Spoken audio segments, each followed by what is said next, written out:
개인적으로 기대했던 영화 램이 도착했습니다. 유전과 미드소마를 제작 배급한 A24에 세 번째 호러라는 홍보 문구를 내걸고 나온 영화죠. 아리아스터의 수작 2편을 거론했다는 사실은 램 역시 얼마나 기괴하고 독창적인 영화가 될지 짐작 가능케 했습니다. 물론 저에게는 앞선 두 영화보다는 다소 아쉬웠지만 그럼에도 불구하고 램은 충분히 흥미로운 영화였습니다. 램은 제74회 칸 영화제에서 주목할 만한 시선 부분에 초청되어 독창성상을 수상한 영화죠. 사실 저에게 이 영화가 더욱 기대되었던 이유는 벨라타르 감독이 제작에 참여했다는 사실 때문입니다. 실제로 벨라타르가 램의 감독님인 발디마르 요한손의 스승이라고 하더라고요. 아무튼 그래서 그런지 영화의 도입에 오마주를 의심케 하는 장면이 나옵니다. 정체모를 무엇인가가 눈발 휘날리는 벌판을 날아가는 듯한 묘사가 보이는데요. 그것을 피하기 위해 무리를 짓고 있던 말들이 반응하기 시작하죠. 저는 왠지 이 장면에서 벨라타르의 토리노의 말이 떠오르더라고요. 물론 이것은 그렇게까지 중요한 측면은 아니었고요. 이제 본격적으로 영화 내적인 이야기를 드리겠습니다. 우선적으로 말씀드려야 할 부분은 방금 언급드린 정체모를 무엇인지에 대한 설명일 것 같습니다. 정체모를 무엇이 날아서 도착한 곳은 양들이 모여있는 축사죠. 더 정확하게 말씀드리면 목적지는 3115번의 양입니다. 결론부터 말씀드리면 저에게 정체모를 무엇은 성령으로 보입니다. 즉 램은 양 한 마리가 성령으로 잉태하면서 시작되는 이야기라고 말할 수도 있을 것입니다. 이는 당연히 성경의 사도신경 한 구절을 떠올리게 하죠. 이는 성령으로 잉태하사 동정녀 마리아에게 나시고. 그런 관점에서 본다면 램은 성경을 비튼 이야기로 보이기도 합니다. 기독교적 관점에서 인간 구원의 시작인 예수의 탄생을 인간이 아닌 아다라는 이름의 반인반수의 탄생으로 치환한 영화이니까요. 실제로 영화 속에서 아다의 엄마 역할을 하는 캐릭터의 이름은 마리아입니다. 또한 아다를 낳아준 엄마 양이라고 말할 수 있는 3115번의 양이 잉태하는 날은 성탄절 이브로 묘사되죠. 축사에 있던 라디오에서 그런 내용의 방송이 나오니까요. 이렇게 인간의 위치에 양이 자리매김하고 있다는 사실은 반대로 양의 자리에는 인간이 들어간다고 말할 수 있을 것입니다. 그러니까 무리하게 도식화하면 저에게 램은 인간을 양으로 묘사하는 영화로 보이기도 하는 거예요. 그에 대한 이야기를 비롯하여 갑자기 등장하는 아다의 큰아버지 피에티르의 정체 추론, 그리고 영화에서 과거라는 개념이 중요한 이유에 대한 이야기까지 램 끝장 리뷰 지금 시작합니다.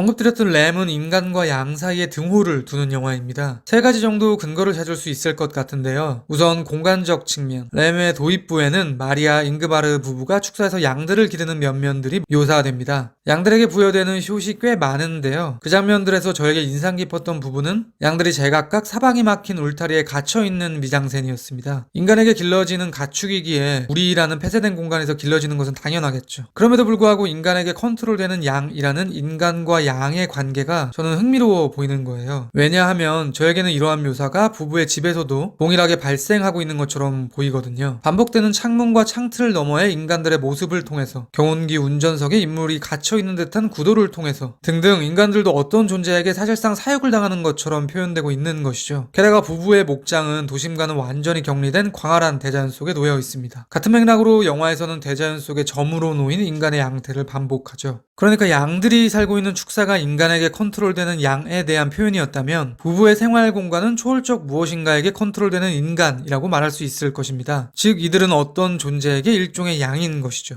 램에서 인간이 양으로 보이는 두 번째 이유는 피에티를 경유해야 합니다. 이 인물은 굉장히 독특하게 등장하죠. 아무런 설명도 없이 잠깐 등장했다 사라지는 세 명의 사람들에 의해 트렁크에서 꺼내져 거의 방출되다시피 동생 부부가 살고 있는 집에 도착합니다. 저는 이러한 표현 또한 이 영화의 주제와 맞닿아 있다고 생각하는 거예요. 결국 램은 거대한 초월자 앞에 움츠려 있는 인간의 무력함에 대한 이야기를 하는 영화라고 말할 수도 있을 텐데요. 그런 관점에서 피에티르가 등장하는 상당히 인위적인 방식은 사실상 영화의 초월자인 창작자가 힘을 드러내기 위함으로 보이는 거죠. 이 인물이 지금 필요하니 던져 넣어버리는 것처럼 느껴지기도 하니까요. 그러니까 무소불위의 창조자와 연약한 피조물이라는 위상이 영화라는 세계를 통해서도 반복되는 것입니다. 아무튼 피에티르가 부부의 집에 머물게 되는데요. 그가 집에 입장하고 퇴장하는 시점이 의미심장해 보이기도 합니다. 마리아가 3115번 양을 살해한 바로 그 순간 피에티르는 이 집에 나타나죠. 그리고 그는 마치 자신이 양이라도 되는 것처럼 축사에서 하루를 묵습니다. 후에 그는 집을 떠나는데요. 그가 퇴장하자마자 인간의 형상을 한 거대한 양이 카메라 앞에 처음으로 나타나 잉그바르를 죽입니다. 도식적으로 정리해본다면 양이 죽자 피에티르가 나타나고 피에티르가 사라지자 양이 나타난다고 말할 수 있겠죠. 즉 그는 양을 대신할 수 있는 인물인 것입니다. 이러한 관점에서도 저에게 램에서 인간과 양은 동일해 보입니다. 기억하시겠지만 이렇게 세 명이 집에 모인 순간부터 단 한 번도 영화에서는 축사에 양들이 있는 장면이 나오지 않습니다. 왜냐하면 사실상 영화가 조명하고 싶은 양들은 모두 모였으니까요. 세 번째 이유는 다소 간단한 것인데요. 라디오를 경유해서 설명 가능할 것 같습니다. 양들이 있는 축사에는 라디오가 언제나 켜져 있죠. 이러한 묘사는 후에 집안에서도 반복됩니다. 마리아가 피에티르를 바래다 주는 동안 부엌에서 요기를 하던 잉그바르는 아다에게 이렇게 말합니다. 라디오 좀 꺼줘. 그러니까 지금 그는 라디오를 듣고 있던 외양간의 양들과 동일한 상태인 거죠. 그렇게 영화의 끝자락에 도달하면 인간을 유린할 수 있는, 심지어 신화적으로까지 보이는 반인반수의 존재가 나타나 잉그바르를 죽이고 아다를 데리고 갑니다. 3115분의 양에 대한 복수일 수도 있을 것이고 그들의 입장에서 아다는 예수일 것이니 구원의 존재를 도로 찾아간 것일 수도 있겠죠. 아무튼 제가 보기에 결국 램은 인간에게 질문을 하고 있습니다. 당신들이 정말로 구원을 받은 피조물인가? 성령이 양에 들어갔을 수도 있는 것인데 우연히 인간에게로 들어갔을 뿐인 것 아닐까? 그러니까 인간은 마치 세상의 주인인 것처럼 군림해도 되는 것일까? 라고 말이죠.